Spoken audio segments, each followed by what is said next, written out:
Hey guys, I've grabbed my quinoa, my millet, because today I want to tackle ancient grains. And I don't know if you've noticed, but ancient grains have blown up. They've become super popular. But what I want to look at today is, what does the term ancient grain really mean? And are these ancient grains healthier or more nutritious than other options? Let's get into it.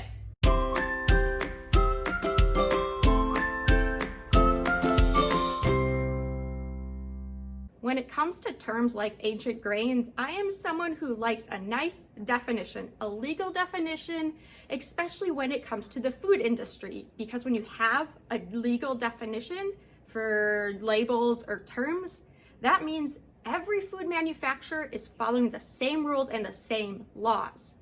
Unfortunately, I tried to find, the definition of ancient grains on the USDA and the FDA's website, and really no luck. You won't find much on these two websites. And then I tried to find, a definition from anybody that had some authority over the food industry, and really the best definition I could find of ancient grains came from the Whole Grains Council, and I want to read part of this to you. It starts out by saying, there's no official definition of ancient grains. All whole grains, in a larger sense, are ancient. They all trace their roots back to the beginning of time. So that doesn't start off super well for someone who likes a legal definition, because the Whole Grains Council is saying there actually isn't a definition at all, or at least one that is regulated or has to be followed. Now, the Whole Grains Council goes on to say, however, here at the Whole Grains Council, we generally define ancient grains loosely as grains that are largely unchanged over the last several hundred years. So at best, what we have is a pretty wishy-washy definition of what an ancient grain is. Maybe it's grains that are relatively unchanged for centuries, but we don't know how many centuries. Is one enough, or is it 10 centuries? Now, the reason I'm pointing this out to you is so you see there's very little rules or regulations regarding how ancient grains, how that term can be used on foods. There's really no laws regarding what can be labeled as an ancient grain and what cannot, which means anyone who makes, food could label their product as ancient grains. They're not breaking any rules. There will be no repercussions, which means the responsibility to figure out if this is a high quality product, if it actually is made from plants that have not been changed in the past several hundred years, now falls on you, the consumer. So you have to approach these products with skepticism, knowing that that term ancient grains can be very easily abused. And people tend to abuse it because consumers are willing to pay a ton of money for these products labeled ancient grains. So just be aware that that term can get thrown around. It's slapped on anything very easily. So to answer that first question, what is an ancient grain?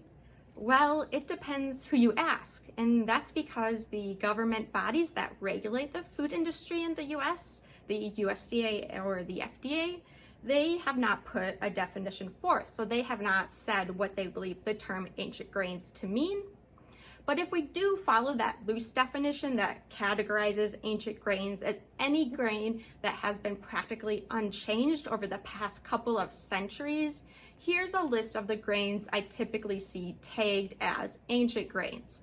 So things like millet and sorghum are pretty popular. You'll notice there's a couple of ancient wheat species, so this is different than the domesticated wheat we would eat.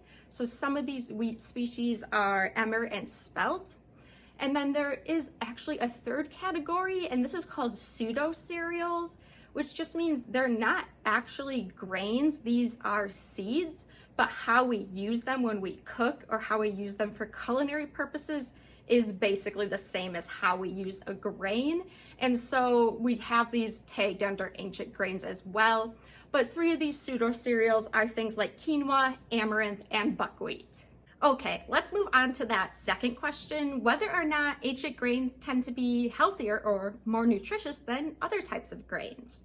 And I will say one thing about ancient grains. They are typically whole grains, which does make them more nutritious than any type of refined grains.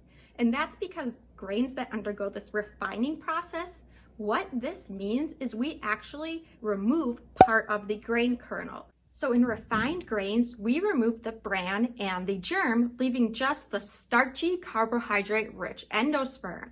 And so refined grains are typically used to make that really fluffy white bread or something like crackers. But because we've removed that bran and germ, we lost all the nutrients in those components. We just have the endosperm. So what's good about anything that's a whole grain, like most ancient grains, is that they include all three parts of the grain kernel. They include the bran, germ, and endosperm, which means we get those extra nutrients from the bran and germ, things like fiber, vitamins, minerals, and antioxidants, really good things, when we go for whole grains instead of refined grains. So there's no doubt that these ancient grains, they are nutritious, they are nutrient-rich foods, and that's because they are whole grain foods. But I do just want to point out, you can find a lot of other sources of whole grain that aren't quite exotic. You can buy things at a lower price point, something like brown rice or whole wheat bread or whole grain pasta. And these are also whole grains, but much more economical choices. So your whole grain does not have to be exotic. That doesn't necessarily make it better.